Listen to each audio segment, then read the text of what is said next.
एक ओंकार सतनाम करता पुरख निर्भव निर्वैर अकाल मूरत अजूनी सैभं गुर प्रसाद। अंग 43वां। श्री राग महला पंजवा। श्री राग का नाम है। महला पंजवा मीन से गुरु अर्जन देव जी का शब्द है। घड़ी मुहत का पाहुणा काज सवारन पार, माया काम व्याप्या समझे नाही गवार।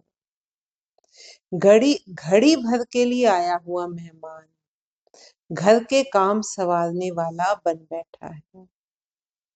आपके घर कोई मेहमान आया, वो मेहमान की तरह ही रहेगा ना। उसे पता है कि वो जाना है उसे।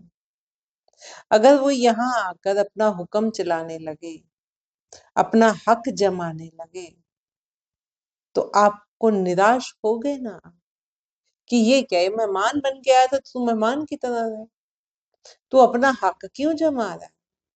ऐसे ही हम इस संसार में मेहमान की तरह हैं, या 4 दिन के लिए आए,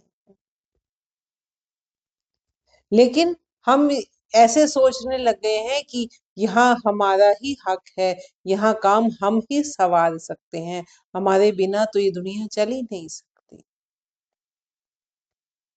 घड़ी भर के लिए आया हुआ मेहमान घर के काम संवारने वाला बन बैठा है। मूर्ख यह नहीं समझता कि वह दरअसल स्वयं काम आदि विकारों में फंसा हुआ है। वो ये भूल जाता है कि वो काम आदि विकारों में फंसा हुआ है। उठ चलिया पछुताया परया वस जंदा। अपने को चतुर समझने वाला यम के वश में होकर जब संसार से चल पड़ता है तो बहुत ही पछताता है, अपने आप को चतुर समझता है। आया तो है मेहमान बनकर, लेकिन हक जमाने लग गया, यहीं पर काम संवारने वाला बन बैठा। भूल गया कि मुझे तो यहाँ से जाना ही जाना है, यम के वश में है। और यम के वश में पड़ा हुआ जब इस संसार से जाता है तो फिर पछताता है कि मैं आया किस लिए था और मैंने किया क्या है। अंधे तू बैठा कंधी पाए, जे होवी पूरब लिखिया ता गुर का बचन कमाहे रहा। हे अंधे बने हुए जीव, तो बिल्कुल ही नदी के किनारे पर बैठा हुआ है, कभी भी उसमें गिर सकता है। यदि तेरे माथे पर पूर्व अच्छे कर्म संस्कारों के लेख लिखे हुए हो, पूर्व जन्म के अच्छे संस्कारों के लेख लिखे हुए हो, तो तू गुरु के उपदेश के अनुसार अपना जीवन ढाल लिए रहाओ। हरि नाही नह डडुरी पक्की वंढन हार, ले ले दात पहुतिया लावे कर तैयार।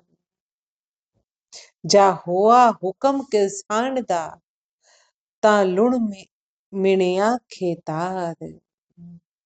यह ठीक नहीं है कि केवल हरी भरी खेती और अध पकी खेती अथवा बिल्कुल पकी हुई खेती को ही काटा जाएगा। ये कोई पक्का नहीं पता हमें कि केवल हरी भरी खेती कटेगी या अध पकी खेती कटेगी या बिल्कुल पकी हुई खेती कटेगी। अर्थात बचपन, हरी हरी खेती कौन सी है? जो बचपन है। जो अध पकी है वो जवानी का है, और जो पक गई है वो बुढ़ापा है। हमें नहीं पता मौत किस समय आएगी। बचपन, जवानी, बुढ़ापे में मौत कब आ जाएगी किसी को पता नहीं चलेगा। जब उस मालिक का आदेश होता है, जा हुआ हुक्म किरसान दा तालून मिणिया खेतार। जब उस मालिक का आदेश होता है तो वे कटाई के औजार लेकर खेत में आ पहुंचते हैं और फिर उस प्रभु रूपी किसान के हुक्म के अनुसार सारे खेत को नाप लेते हैं।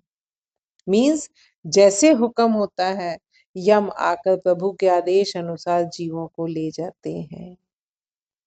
वो ये फिर परवाह नहीं करते कि खेती हरी भरी है या अध पकी है या बिल्कुल पकी हुई है। जो हुक्म होगा वैसी ही खेती कट जाएगी, वैसा ही जीव यहाँ से चला जाएगा। बचपन हो, जवानी हो, बुढ़ापा हो, जो हमारे पिछले जन्मों के कर्म हैं, जो उनके संस्कार हम साथ लाए हैं, उनके हिसाब से प्रभु का आदेश होगा। और उस प्रभु रूपी किसान के हुक्म के अनुसार वे सारे खेत को नाप लेते हैं, अर्थात यम आकर प्रभु के आदेश अनुसार जीवों को ले जाते हैं। पहला पहर अंधे गया, दूजे भर सोया। दोबारा पढ़ते हैं, सॉरी। पहला पहर धंधे गया, दूजे भर सोया, तीजे झाक जखाया, चौथे भोर भया।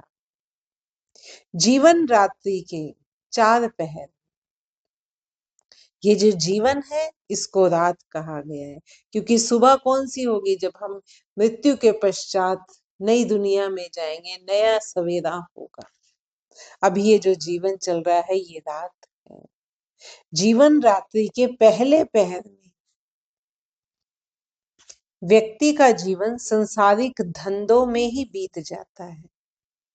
बचपन हुआ है, संसार को समझ रहा है, संसार से बंधन बन रहे हैं, उन्हीं धंधों में ही उलझा रह जाता है।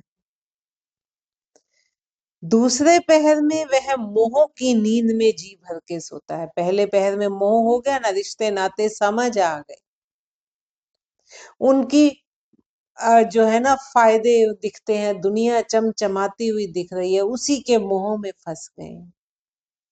जवानी में फिर उसी चमक धमक में, उसी मोह की नींद में सोया हुआ है जी, उसी में ही फंसा हुआ है, उससे उठता ही नहीं। आध्यात्मिक तौर से वो जागता ही नहीं, संसार की ओर से जाग रहा है, लेकिन आध्यात्मिक तौर से वो सोया ही रहता है।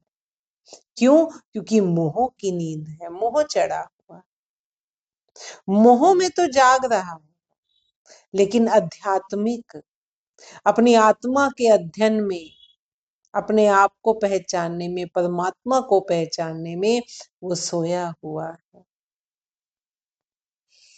तो दूसरे प्रहर में वह मोह की नींद में जी भर के सोता रहता है। अब जब बुढ़ापा आ गया, तीजे झाक झखाया, चौथे भोर भया।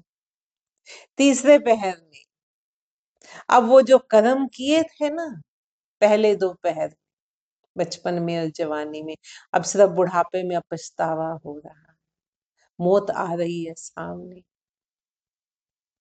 अब सिर्फ पछतावा रह गया है कि मैंने अच्छे कर्म क्यों नहीं किए, मैंने प्रभु का नाम नहीं जपा, क्योंकि अब तो क्षमता ही नहीं है जपने की। अब मन कैसे टिकेगा? अब शरीर हाय हाय कर रहा है, मन हाय हाय कर रहा है, तो परमात्मा का नाम कैसे जपा जाएगा? सिर्फ पछतावा रह जाता है कि जिनके लिए जिंदगी बिता दी। देखते हैं ना, माँ बाप रोते हैं, बुजुर्ग जब बूढ़े होते हैं तो रोते हैं, बच्चे हमारी सुनते नहीं, क्यों? मुंह में उन्हीं के मोह में फंसे हुए, इसी उम्मीद पर चलते रहते हैं कि ये हमारी सेवा करेंगे। अब उनका जीवन शुरू हो गया, वो मौज मस्ती में है, फिर हम सोचते हैं कि बता हमने क्या किया, अपनी सारी जिंदगी कुर्बान कर दी, लेकिन बच्चों को फर्क ही नहीं। कहते हैं ना, दुखी हो रहे हैं ना, अब पछतावा रह गया कि इससे अच्छा तो परमात्मा का नाम जप लेते, इससे अच्छा तो अपनी जिंदगी ठीक से जी लेते। तो तीसरे पहर में अर्थात जीवन के तीसरे हिस्से में वह किए हुए कर्मों के पछतावे के रूप में झक मारता रहता है। और चौथे प्रहर में दिन जैसा सफेद बुढ़ापा आ जाता है। कद ही चित न आयो जिन जियो पिंड दिया। व्यक्ति को जिसने शरीर और प्राण दिए हैं वह कभी भी उसका स्मरण नहीं करता है। साध संगत को वारिया जियो किया कुर्बान। जिसते सोझी मन पई मिलिया पुरख सुजान। मैं सत्संगत पर बलिहारी जाता हूँ, सत्संगत पर अपने प्राण न्यौछावर करता हूँ, क्योंकि सत्संगत के कारण ही मुझे विवेक बुद्धि प्राप्त हुई है और मेरा मेल सुजान परमात्मा से हुआ है। नानक डिठा सदा नाल हर अंतर जामी जान। हे नानक, अब मैंने उस अंतर्यामी प्रभु को सदैव अपने आसपास ही देख लिया है। नानक डिठा सदा नाल हर अंतर जामी जान।